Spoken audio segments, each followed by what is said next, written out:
Beautiful. Welcome to Annedemic.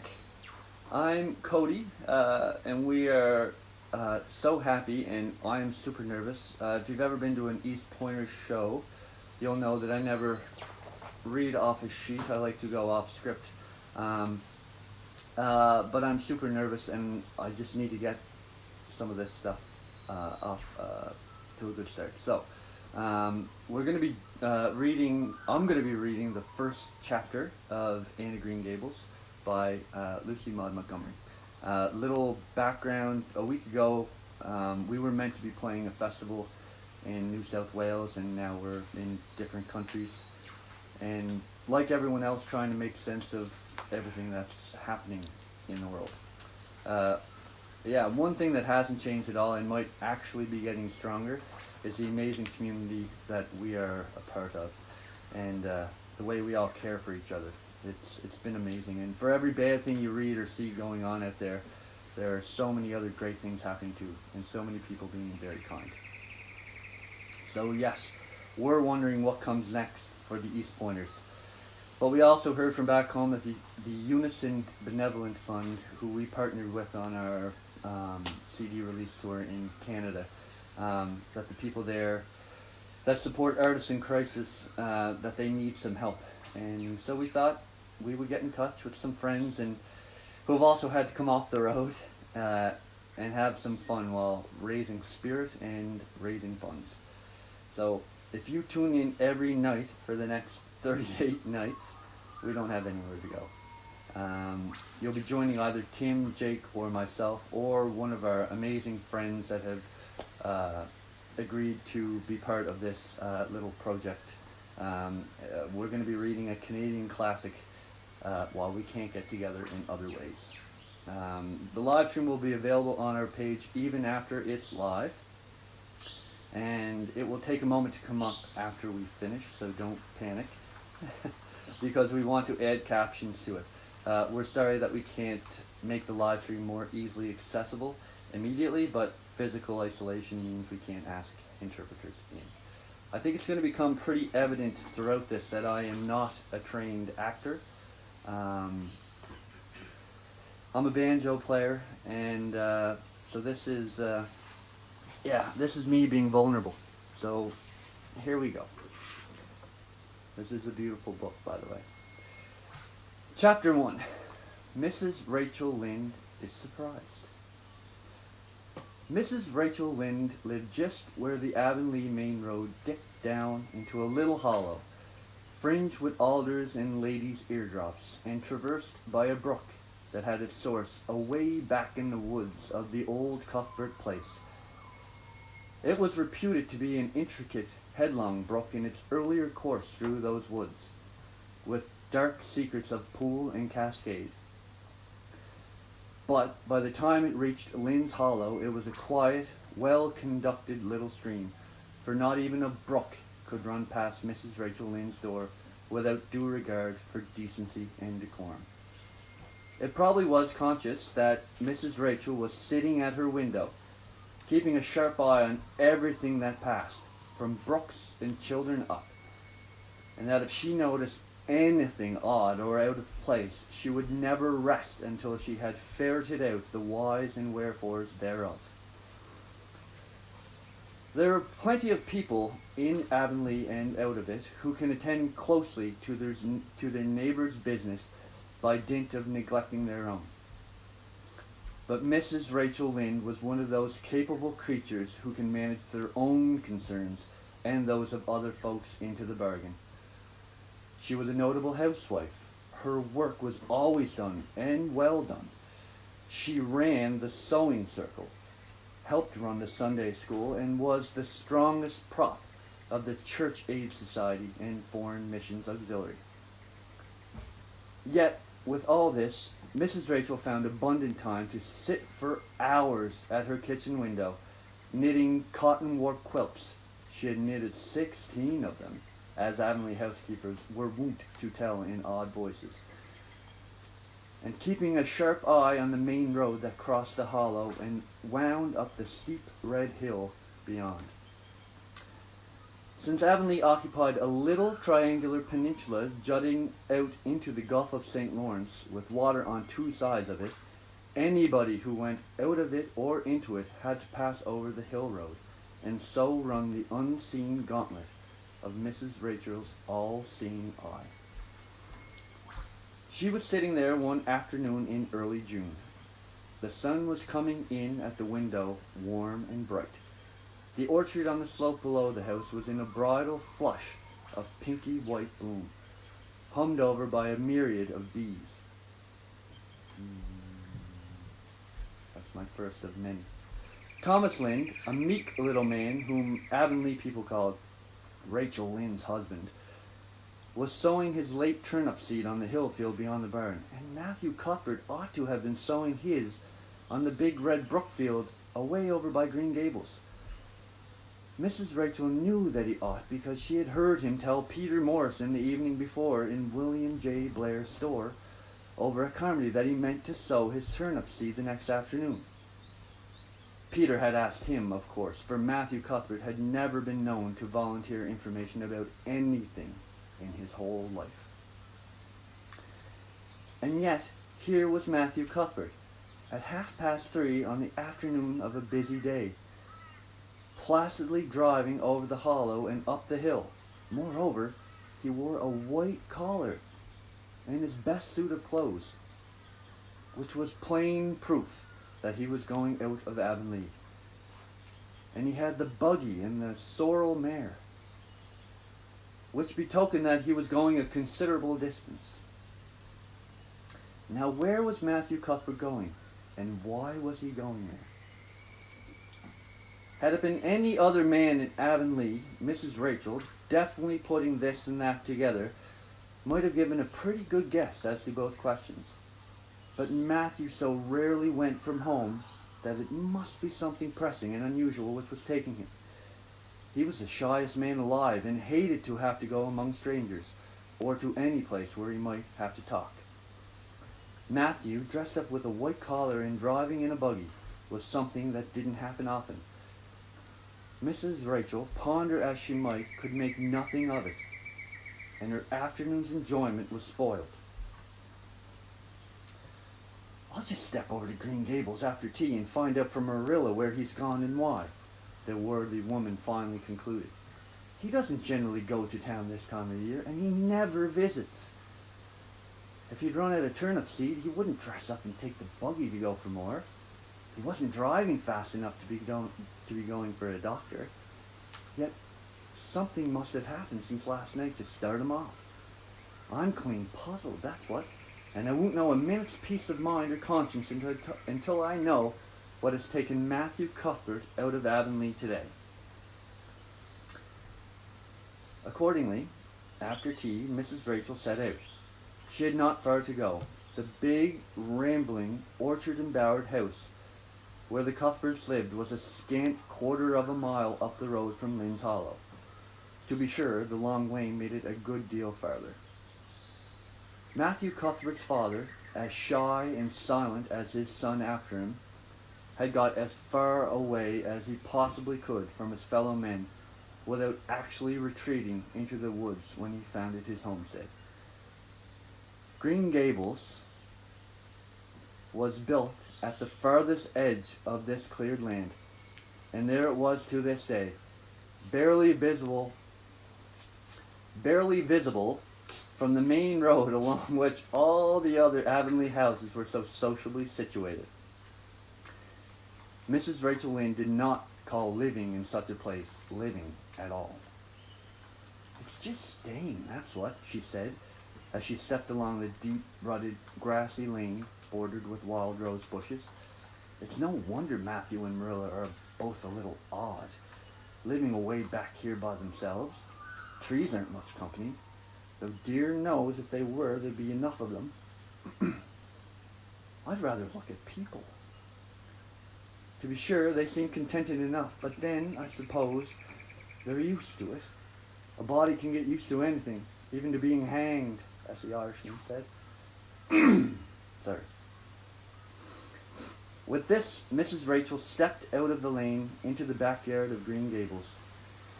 Very green and neat and precise was that yard, set about on one side with great patriarchal willows, and on the other with prim Lombardies. Not a stray stick nor stone was to be seen, for Mrs. Rachel would have seen it if there had been. Privately, she was of the opinion that Marilla Cuthbert swept that yard as often as she swept her house. One could have eaten a meal off the ground without overbrimming the proverbial peck of dirt. Mrs. Rachel rapped smartly at the kitchen door and stepped in when bidden to do so. The kitchen at Green Gables was a cheerful apartment, or would have been cheerful if it had not been so painfully clean as to give it something of the appearance of an unused parlor. Its windows looked east and west. Through the west one, looking out on the backyard, came a flood of mellow June sunlight. But the east one, once you got a glimpse of the bloom-white cherry trees in the left orchard, and nodding, slender birches down in the hollow by the brook, was gleamed over by a tangle of vines. Here sat Marilla Cuthbert, when she sat at all, always slightly distrustful of sunshine, which seemed to her too dancing and irresponsible a thing for a world which was meant to be taken seriously. And here she sat now, knitting, and the table behind her was laid for supper. Mrs. Rachel, before she had fairly closed the door, had taken mental note of everything that was on that table. There were 3 plates laid, so that Marilla must be expecting someone home with Matthew to tea. But the dishes were everyday dishes, and there was only crabapple preserves and one kind of cake, so that the expected company could not be any particular company. Yet, what of Matthew's white collar and the sorrel mare? Mrs. Rachel was getting fairly dizzy with this unusual mystery about quiet, unmysterious Green Gables. "Good evening, Rachel," Marilla said briskly. "This is a real fine evening, isn't it? Won't you sit down? How are all your folks?" Something that for the lack of any other name might be called friendship existed and always had existed between Marilla Cuthbert and Miss Rachel, in spite of, or perhaps because of, their dissimilarity. Marilla was a tall, thin woman with angles and without curves. Her dark hair showed some gray streaks and was always twisted up in a hard little knot behind with 2 wire hairpins stuck aggressively through it. She looked like a woman of narrow experience and rigid conscience, which she was, but there was a saving something about her mouth which, if it had been ever so slightly developed, might have been considered indicative of a sense of humor. "We're all pretty well," said Mrs. Rachel. "I was kind of afraid you weren't, though, when I saw Matthew starting off today. I thought maybe he was going to the doctor's." Marilla's lips twitched understandingly. She had expected Mrs. Rachel up. She had known that the sight of Matthew jaunting off so unaccountably would be too much for her neighbor's curiosity. "Oh no, I'm quite well, although I had a bad headache yesterday," she said. "Matthew went to Bright River. We're getting a little boy from an orphan asylum in Nova Scotia, and he's coming on the train tonight." If Marilla had said that Matthew had gone to Bright River to meet a kangaroo from Australia, Mrs. Rachel could not have been more astonished. She was actually stricken dumb for 5 seconds. It was unsupposable that Marilla was making fun of her, but Mrs. Rachel was almost forced to suppose it. "Are you in earnest, Marilla?" she demanded when voice returned to her. "Yes, of course," said Marilla, as if getting boys from orphan asylums in Nova Scotia were part of the usual spring work on any well-regulated Avonlea farm, instead of being an unheard-of innovation. Mrs. Rachel felt that she had received a severe mental jolt. She thought in exclamation points. A boy! Marilla and Matthew Cuthbert, of all people, adopting a boy! From an orphan asylum!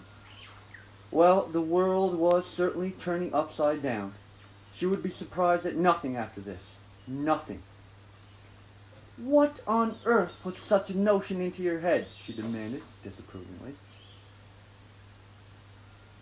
"This," had been done without her advice being asked, and must perforce be disapproved. Well, we've been thinking about it for some time, all winter in fact, returned Marilla. Mrs. Alexander Spencer was up here one day before Christmas, and she said she was going to get a little girl from the asylum over in Hopetown in the spring. Her cousin lives there, and Mrs. Spencer has visited her and knows all about it. So Matthew and I have talked it over off and on ever since. We thought we'd get a boy. Matthew is getting up in years, you know. He's 60, and he isn't so spry as he once was. His heart troubles him a good deal. And you know how desperate hard it's got to be to get hired help. There's never anybody to be had but those stupid, half-grown little French boys. Excusez-moi, monsieur, mais je ne suis pas paresseux. Ce matin, j'ai nettoyé la cour et la ferme. And as soon as you do get one broke into your ways, and that was great. And taught something, he's up and off to the lobster canneries or the States. At first, Matthew suggested getting a homeboy, but I said no flat to that. They may be all right, I'm not saying they're not, but not for us. Give me a native born at least. There'll be a risk no matter who we get. But I'll feel easier in my mind and sleep sounder at nights if we get a born Canadian. So in the end, we decided to ask Mrs. Spencer to pick us out one when she went over to get her little girl. We heard last week she was going, so we sent her word by Richard Spencer's folks at Carmody to bring us a smart, likely boy of about 10 or 11. We decided that would be the best age, old enough to be of some use in doing chores right off, and young enough to be trained up proper. We mean to give him a good home and schooling. We had a telegram from Mrs. Alexander Spencer today. The mailman brought it in from the station, saying they were coming on the 5:30 train tonight, so Matthew went to Bright River to meet him. Mrs. Spencer will drop him off there. Of course, she goes on to White Sands Station herself. Mrs. Rachel prided herself on always speaking her mind. She proceeded to speak it now, having adjusted her mental attitude to this amazing piece of news.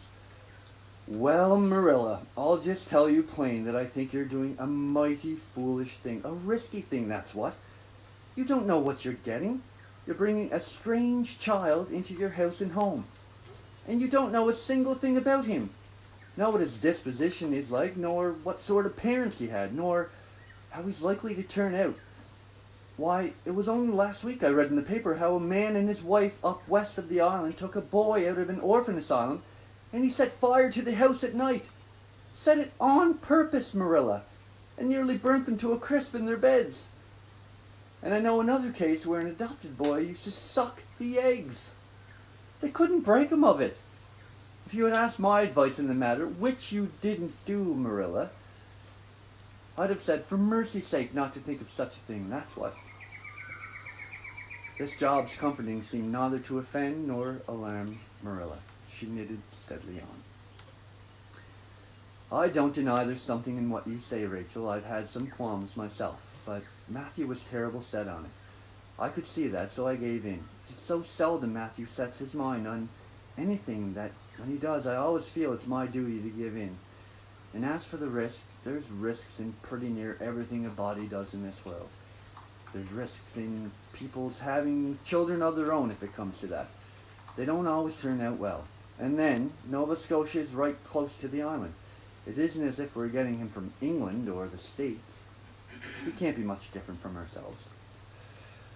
Well, I hope it'll turn out all right, said Mrs. Rachel in a tone that plainly indicated her painful doubts. Only don't say I didn't warn you if he burns Green Gables down or puts strychnine in the well. I heard of a case over in New Brunswick where an orphan asylum child did that, and the whole family died in fearful agonies. Only it was a girl in that instance. Well, we're not getting a girl, said Marilla, as if poisoning wells were a purely feminine accomplishment, and not to be dreaded in the case of a boy. I'd never dream of taking a girl to bring up. I wonder at Mrs. Alexander Spencer for doing it, but there, she wouldn't shrink from adopting a whole orphan asylum if she took it into her head. Mrs. Rachel would have liked to stay until Matthew came home with his imported orphan, but, reflecting that it would be a good 2 hours at least before his arrival, she concluded to go up the road to Robert Bell's and tell them the news. It would certainly make a sensation second to none, and Mrs. Rachel dearly loved to make a sensation. So she took herself away, somewhat to Marilla's relief, for the latter felt her doubts and fears reviving under the influence of Mrs. Rachel's pessimism. Well, of all the things that ever were or will be, ejaculated Mrs. Rachel when she was safely out in the lane, it does really seem as if I must be dreaming. Well, I'm sorry for that poor young one, and no mistake. Matthew and Marilla don't know anything about children, and they'll expect him to be wiser and steadier than his own grandfather, if so be as he ever had a grandfather, which is doubtful. It seems uncanny to think of a child at Green Gables somehow. There's never been one there, for Matthew and Marilla were grown up when the new house was built. If they ever were children, which is hard to believe when one looks at them. I wouldn't be in that orphan's shoes for anything. My, but I pity him. That's what.